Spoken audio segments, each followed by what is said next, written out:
Bom, então continuando, né, separar em vários vídeos, para os vídeos não ficarem muito grandes.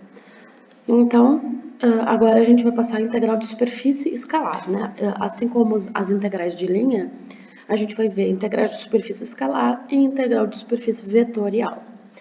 Na verdade, esse cálculo de área que nós fizemos é uma introdução à integral de superfície escalar, porque é um subtipo. A integral de superfície escalar pode calcular a área, basta que nós consideremos que essa f, né, a função integrando da integral de superfície escalar seja 1.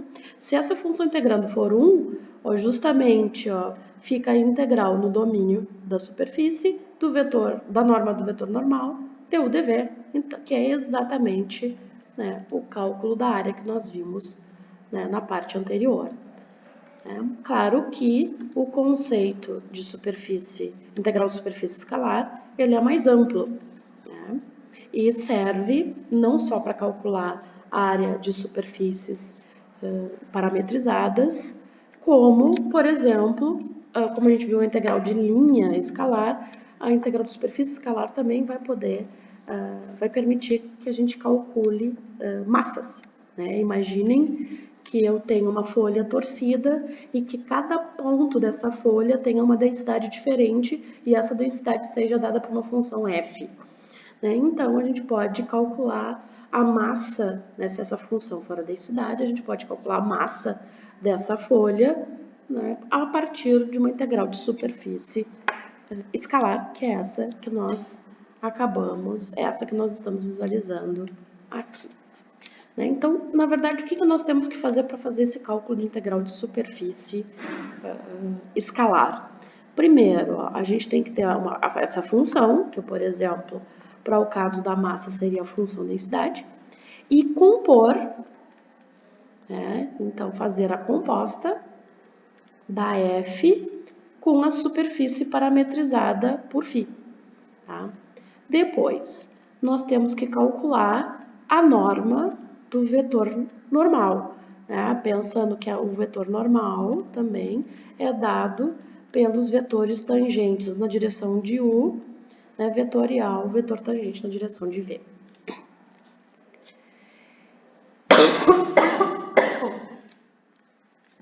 E depois calcular essa integral.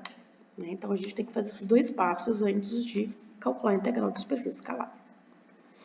Então, nós temos o exemplo 6, que vai ser parecido com o exemplo 5, mas aí é uma integral de superfície escalar completa, não só o cálculo de área. A gente calculou a área do cone, né, de equação x² mais y² igual a z², mas a gente vai considerar a parametrização dele no mesmo disco. Só que agora a gente tem a função, possui densidade de cada ponto. Então, a gente vai calcular a massa do pedaço de cone que a gente calculou a área. Agora a gente vai calcular a massa dele, porque aqui está dizendo que essa função f, né, x² z, dá a densidade, né, em cada ponto desse cone. Me desculpe. Então também a gente vai fazer em coordenadas polares e o disco vira o círculo, né, de ρ igual a 2, quer dizer que o R vai variar de 0 a 2 e o θ vai variar de 0 a 2π. Então, aqui, na verdade, nós temos o mesmo vetor tangente na direção de R, o mesmo vetor tangente no θ, o cálculo do N é exatamente o mesmo. Tá? Tudo isso aqui faz parte do cálculo de área também, então isso a gente já fez no exemplo anterior. Lembrem que dava R raiz de 2, ou melhor, raiz de 2R, né? Na verdade tanto faz, que era o vetor normal, né? A norma do vetor normal, né, desse cone em relação, né, a essa parametrização. Agora, só que agora, aqui, então quer dizer que um dos itens já está pronto. Qual é o outro item? Fazer a composta da F com a curva parametrizada. Quem é a F que nos dá a densidade? A gente tem que pegar a coordenada x elevado ao quadrado e multiplicar pela coordenada z.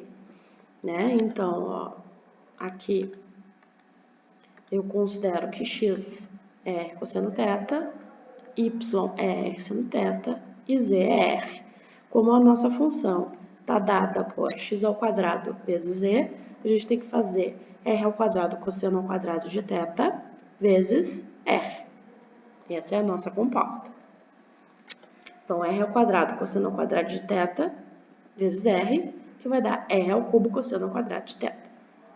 Aqui a gente também vai usar, né, aqui está dito em coordenadas polares.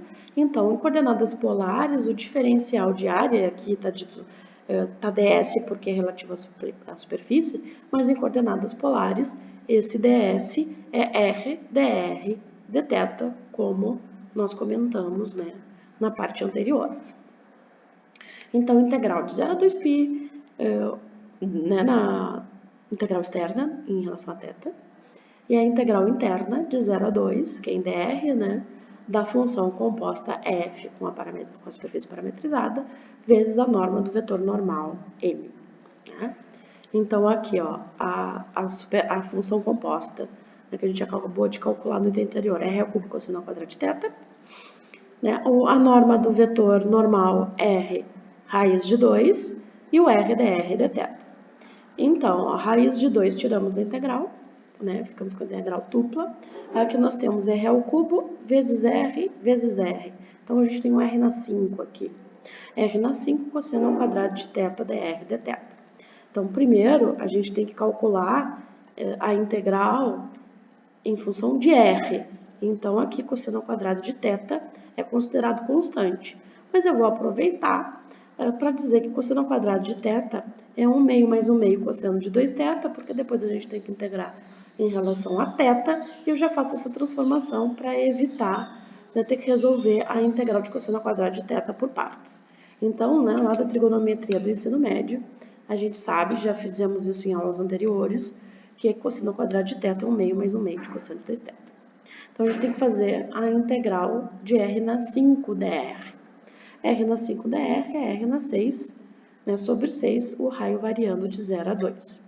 Aqui também já aproveitei para botar 1 meio em evidência, tirando a integral. Então, aqui, ó, o raiz de 2 vai ficar raiz de 2 sobre 2. Então, raiz de 2 sobre 2, 0 a 2π, de 1 mais cosseno de 2θ, porque eu ainda não integrei em relação a θ, né, e o r na 6 sobre 6. Substituindo r por 2, vai dar 2 na 6 sobre 6, e subtraindo por 0 vai dar 0, então só vou colocar 2 na 6 sobre 6, que é 64 sextos, que aí eu tirei que tiramos da integral, né, como constante. Então, fica raiz de 2 sobre 2 é 64 sextos, vezes a integral de 0 a 2π de 1 mais cosseno de 2θ dθ. Né, aqui a gente simplifica, né, o 64 por 2 dá 32, depois simplifica de novo, né, dá para dividir o 32 por 2 de novo, dando 16, e o 6, né, dividido por 2 vai dar 3. Então, aqui fora, 16 raiz de 2 sobre 3. E agora a gente integra 1 mais cosseno de 2θ dθ. Integral de 1 dθ é θ. Integral de cosseno de 2θ dθ é 1 meio do seno de 2θ. A gente já fez essa integral várias vezes, então aqui eu já vou botar, supondo, né, o resultado direto. Então, agora a gente tem que aplicar, né, a variação do θ, que é de 0 a 2π. Então, aqui é o θ, vai ser 2π menos 0, então só 2π. E acontece que seno de 2θ, se substituir por 2π ou se substituir por 0, vai dar 0. Então, vai só sobrar o θ, que variando de 0 a 2π, nos resulta em 2π. Então, temos 16 raiz de 2 sobre 3 vezes 2π. Então, 32 raiz de 2π sobre 3. Como aqui a gente está calculando, na verdade, a massa, e a massa está em gramas, aqui falta colocar a unidade de medida. Então, 32 raiz de 2π sobre 3 gramas. Ok? Então, vou separar em vídeos, o resto vai estar no vídeo 3.